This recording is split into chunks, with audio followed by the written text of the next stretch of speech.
Assalamualaikum warahmatullahi wabarakatuh. Alhamdulillahirabbil alamin. Wassalatu wassalamu ala asrafil mursalin wa ala alihi wa sahbihi ajma'in. A'udzubillahi minasyaitonir rajim. Bismillahirrahmanirrahim. Asyhadu an la ilaha illallah wa asyhadu anna Muhammadar Rasulullah. Bismillahirrahmanirrahim. Alam nashrah laka sadrak wa wada'na anka wisrak. Alladzi anqadha dhahrak wa rafa'na laka dzikrak fa inna ma'al usri yusra inna ma'al usri yusra. Fa idza faragta fansab wa ila rabbika farghab. Shadaqallahu adzim, shadaqallahu ala Rasulillah sallallahu alaihi wasallam. Pertama, mari kita panjatkan rasa puji syukur kita pada Allah Subhanahu wa taala. Salawat dan salam mari kita haturkan pada junjungan kita Nabi Muhammadin sallallahu alaihi wasallam. Mudah-mudahan kita senantiasa diberikan suatu lisan di mana lisan ini masuk dalam kategori al-jannatu mustaqati, yaitu lisan yang dirindukan surga. Senantiasa bersolawat. Ma'asyiral muslimin, muslimat, jamaah pencerahan bimbingan amalan yang Ustadz takdimi Ustadz muliakan. Dewasa ini sering sekali kita melihat situasi dan kondisi yang itu sangat memungkinkan jika kita lihat dan tidak memungkinkan untuk kita lihat. Apakah ini perlu kita garis bawahi? Apakah itu dan bagaimana situasinya? Yaitu apa? Ketika manusia di luar kesadaran. Manusia dalam keadaan tidak kondusif.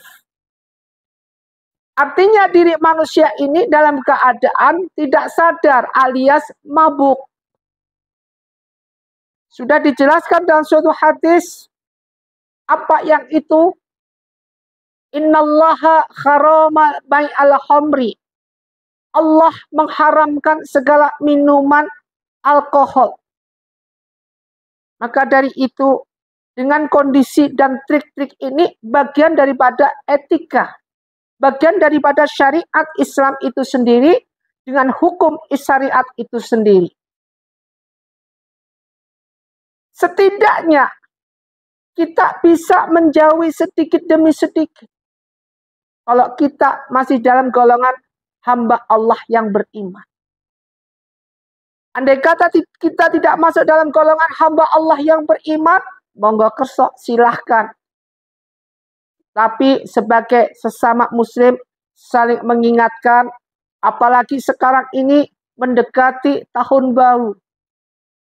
Di mana mereka pada mengumandangkan suatu tradisi. Dan tradisi di malam tahun baru bukannya berdoa, bukan memohon kepada Allah untuk memohon segala sesuatu agar diberikan rahmat hidayah yang luar biasa, tidak. Tetapi memohon dalam jumlah yang tidak sedikit, mereka memohon dengan cara tradisi mereka. Apa memohonnya? Dengan homer. Dengan membinasakan diri sendiri alias bermabuk-mabukan. Sehingga lupa sholat. Dalam hadis sudah dijelaskan. Di dalam Al-Quran pun juga akan dijelaskan, yaitu di sini disebutkan An-Nisa ayat 43. Bismillahirrahmanirrahim. Ya ayyuhalladzina amanu la taqrabu sholawatu. Ya ayyuhalladzina amanu, wahai orang-orang yang beriman. La taqrabu, janganlah kamu mendekati as-sholah, yaitu salat.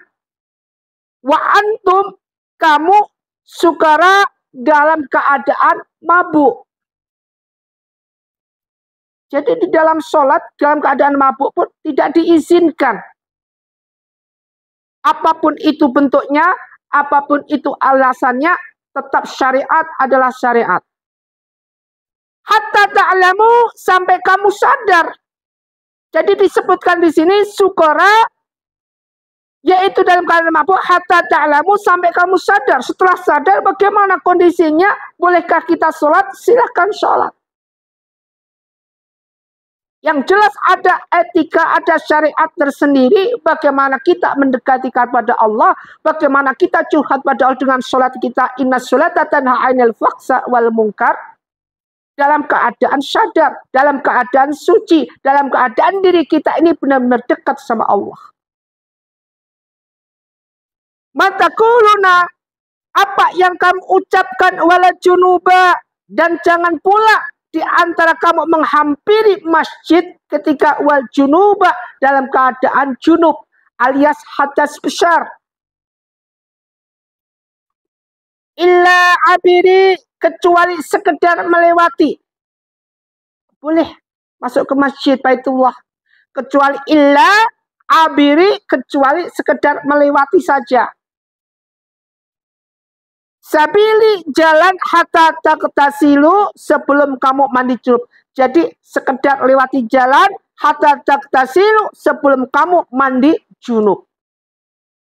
Jadi aturan-aturan di sini disusun sedemikian rupa dalam Al-Quran surat Nisa ini agar manusia benar-benar bisa memperhatikan bagaimana posisinya, bagaimana tempatnya, apakah kondisi masjid itu bagaimana, situasinya bagaimana, bisa membedakan.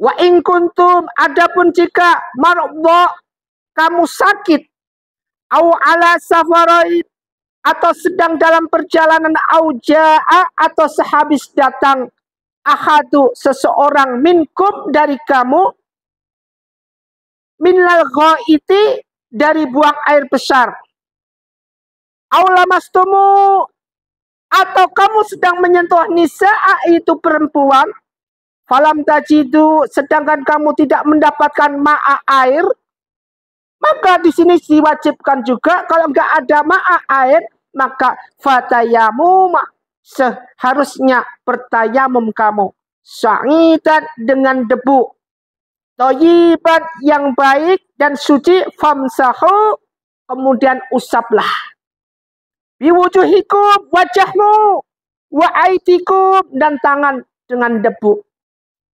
Jadi mengusap semua dengan tayamum. Nawaitu tayamum lihadasi, dengan sesuatu hal yang sudah ditentukan syariatnya. Kemudian tayamum, usap dengan wajah, kemudian tangan. Bagaimana caranya tayamum? Nanti ada sendiri. Ada syariat-syariat yang mengajarkan tentang tayamum.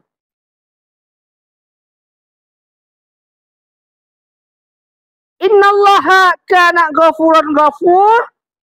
Innallaha kana afuwan ghafura. Sesungguhnya Allah itu afuwan, maha pemaaf. Ghafura, maha pengampun. Jadi di sini sebutan afuwan ghafura. Maha pemaaf dan pengampun. Dengan cara apa? Ya dengan kalau kita benar-benar sudah bersalah pada Allah, kondisi kita dalam keadaan kita tidak sadar, dalam keadaan kita dalam posisi yang tidak diridho oleh Allah, maka tubu ilallah taubatan nasuhah. Kita tobat kepada Allah dengan tobat nasuhah, dengan sholat tobat kita. Ketika kita sudah dalam keadaan sadar, atau ketika kita sudah dalam keadaan selesai junub, selesai mandi hadas besar atau tayamum, setelah bersuci baru kita bisa masuk Baitullah, rumah Allah, tempatnya kita curhat. Ma'asyiral muslimin muslimat rahimatullah, dimuliakan Allah Subhanahu wa taala. Makanya penting untuk kita kaji, tidak asal usul, asal-asalan. Orang sudah dalam keadaan wanita datang bulan, muasal aja masuk ke dalam masjid. Atau dalam keadaan terpaksa masuk. Kalau bisa dihindari, karena ketentuan-ketentuan di sini 43 dan surat Nisa sudah melarang. Dan ketentuan dalam suatu hadis, innallaha haramal bain al-hamli, sudah dalam hukum itu hukumnya haram bagi orang yang minum khamr dalam keadaan mabuk. Maka kita jauhi segala sesuatu yang bisa menghilangkan akal akal sehat kita untuk kita curhat kepada Allah. Ingat, ya ayyuhalladzina amanu sta'inu bisyabri wassalah. Wahai orang-orang yang beriman, mintalah kamu pertolongan hanya kepada Allah dengan sabar dan sholatnya. Sholat kita nomor satukan. Kesabaran merupakan suatu pintu bahwa kita innallaha ma'asyabirin. Allah selalu bersama hambanya yang sabar. Ma'asyiral muslimin muslimat rahimatullah. Tidak ada manusia yang sempurna. Yang bicara di sini Uzair juga belum sempurna. Kita di sini sama-sama belajar. Sama-sama Uzair juga menyampaikan satu ayat, dua ayat. Khairukum man ta'allamal Qur'an wa amalah. Sebaik-baiknya orang kita belajar untuk menjadi orang baik. Tapi kita bukan orang baik di mata Allah. Tapi setidaknya khairukum man ta'allamal Qur'an. Kita setidaknya belajar untuk bisa menjadi hamba Allah yang baik. Yang mempelajari Al-Quran. Kemudian wa amal. Kemudian kita sampaikan kepada mereka-mereka. Dan kita jadikan wahai hamba Allah yang beriman. Kulu min thayyibin. Makan dengan hasil yang bagus. Ma razaqnakum dengan rezeki yang Allah berikan. Washkuri lillahi. Dengan kita bersyukur kepada Allah subhanahu. Tetap bersyukurlah in syakartum la azidannakum dengan nikmat-nikmat Allah yang Allah berikan hari ini lebih dari cukup.